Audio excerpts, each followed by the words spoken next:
Coming back after all these years, she said I don't look my age, which is 308. I hope not. I'm surprised to find that the things that I did all those years ago have not passed away, but have actually grown. My library has 500,000 books in it today. If you started right now and read for the rest of your life, I don't think you could read all the books in my library. I started a volunteer fire department, and now there are many of them all over the country. A lot of them follow my design. I started a hospital. I started the first hospital in this country as well as the first library. Give me a hand for the hospital. Let's go back to the year 1732, one of my favorite years. 1732, when I started the first library, I was 26 years old. I also started that same year Poor Richard's Almanac, which was published for 25 consecutive years, sold 10,000 copies a year. Somebody today asked me how I knew about daylight savings time to start up. I said, well, because of Poor Richard's Almanac. I had to keep track of the weather, the times, the tide tables, when the sun goes up and down. So that's how I got interested in daylight savings time. 1732 is also the year George Washington was born. Let's give that George Washington a big hand. You can become an expert in anything by reading about it, just as I became an expert in so many things by reading about it. I was born on January the 17th, 1706, in Boston. My father made soap and candles for a living. We lived on Milk Street. I had 16 brothers and sisters. Anybody know what Benjamin Franklin's favorite sport might have been? I'm not going to tell you. Somebody's going to have to guess. I might give a little hint.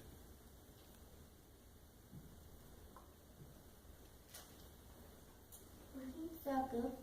Thinking. That's good. Thinking. You won't burn many calories thinking, though. So you can't really call that a sport. What? Soccer. Soccer. Is it soccer? Soccer. It's not soccer, but it starts. I'll have to give this guy a bookmark. It's not soccer, sir, but you had the right letter of the alphabet. Oh, I remember now. Swimming was my favorite sport. I love to swim. My very first invention were swimming paddles for your hands and feet so you can swim fast and do tricks in the water. I also invented a way of swimming with a kite, which would pull. They do that a lot in Florida these days. I became such a good swimmer when I went to England. My first trip to England when I was about 18 years old, I was down on my luck, didn't have much money. I almost became a professional swimmer. Let me see how many of these I can remember. I'm in the Chess Hall of Fame. I'm in the Insurance Hall of Fame. I'm in the CIA Hall of Fame. And I'm in the Mensa Hall of Fame. How about that? Mensa means very smart. What a great asset the library is. And not only is it a great asset for free books, but in my travels, one of the things I like to do when I go to the libraries is I stop off and look at the used books. When I was 12, I went to work for my brother James to learn how to become a printer. That is actually my second job. At age 10, I went to work with my father making soap and candles in our house. That wasn't such a good job. I didn't like the smell of it. I didn't like the work of it. And my little brother Ebenezer actually drowned in the soap. He gives me 3 giant loaves of bread. And money goes a lot further in Philadelphia than in Boston. I give 1 to a lady that I met on the boat. I stick 1 underneath my arm, I'm walking down the street, eating the other one, just arrived in town. I have traveled for days, if not weeks. I have dirty laundry hanging out of my pockets. I'm certainly unkempt, dirty, tired, but I'm very excited as well. And I'm now eating my first loaf of bread in Philadelphia, walking down around age 24. I bought my own printing shop, and I also had a newspaper.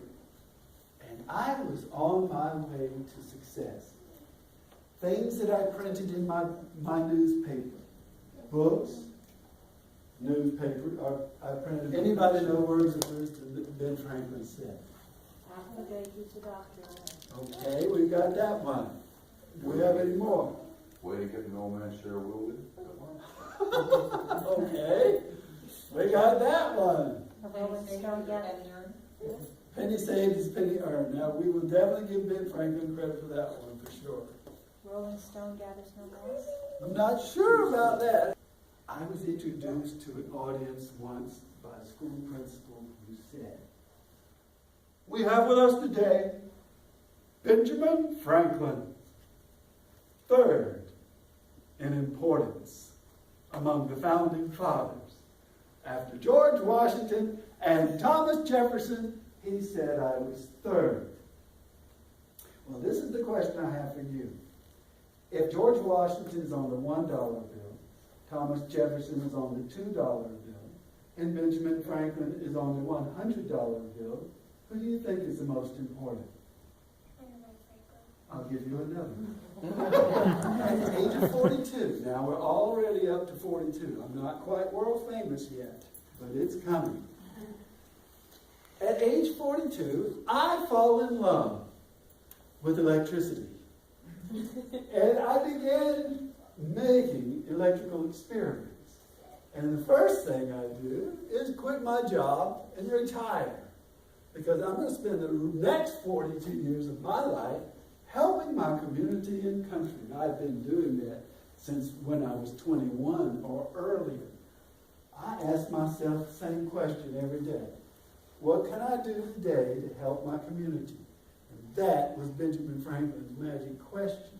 And the things that I did to help my community also, strangely enough, helped my business and ultimately made me world famous, which when I went to France, they knew me already. When I went to France, they loved Benjamin Franklin.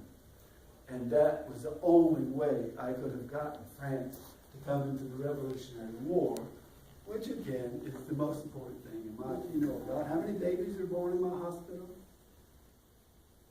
I didn't tell you how many babies were born in my hospital? You missed that one. Over 5,000 babies are born in my hospital every year. Give me a hand for that. And the school that I started became University of Pennsylvania. University of Pennsylvania. And the library that I started has how many books? 500,000 books. And I saw today, reviewing my notes, once again, they have over 2,000 items that personally belong to me. And I'm going back to Philadelphia and reclaim them. And sell them on eBay. School today told me I signed the Magna Carta. Unless you was in real life. Yeah. Magna Carta was like 1,200. Yeah. Way back. That's when the King of England gave up his power or something. I signed what? The Declaration of Independence. The first important document was the Declaration of Independence. Now do we want to try for some more? No, preamble. Did not sign the Bill of Rights. No.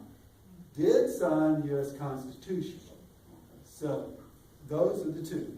The Declaration of Independence is the first one. The Constitution was the last one. And the two in the middle are very important.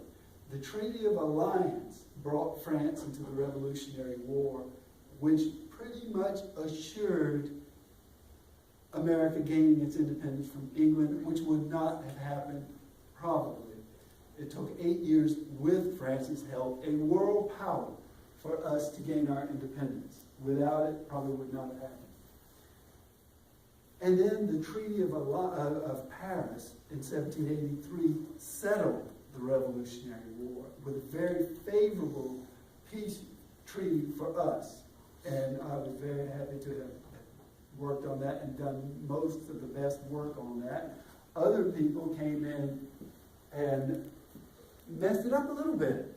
I came so close to almost acquiring Canada in the deal, and I wish that had happened. Was this one of the things that John Adams screwed up? I don't remember that it being John Adams, but it could have been his hand in it. It's the kind of thing that would have happened. But I didn't think it was somebody else. In the last minute, shuffling around, trying to put things together, you probably learned more in this amount of time today than you will ever learn or have learned in a similar period of time in your life. April 30th, 1789, the first day George Washington was in office, in my opinion, is the most important day in this country's history. Because every day since, we've been operating on the same plan. There was a time during the Civil War, I know, where everybody wasn't doing what they're supposed to, but everybody has been following. At one of the school programs I went to lately, I said, "What do you know about Benjamin Franklin?" And one of the little kids threw their hands up saying, "You went to jail!" I did not go to jail, but my brother went to I don't jail. think you mentioned how you learned to swim. I learned to swim by reading One Island's Do Good Letters, yes. Not the very first things I published, actually. The first thing that I ever published was a poem about Blackbeard the pirate that the French governor Alexander Spotswood sent some people out after Blackbeard the pirate. They captured him in this little grisly, gory details that you don't need to know about. And anyway, I wrote a poem about it when I was 13, and my brother sent me around town selling that poem. And there was another disaster in Boston Harbor involving a lighthouse that was swept away with the occupants still inside. I wrote a poem about that. And then came the Silence Do-Good letters, which probably started my joy of writing things and signing other people's names to them, which I never thought. Thank you so much.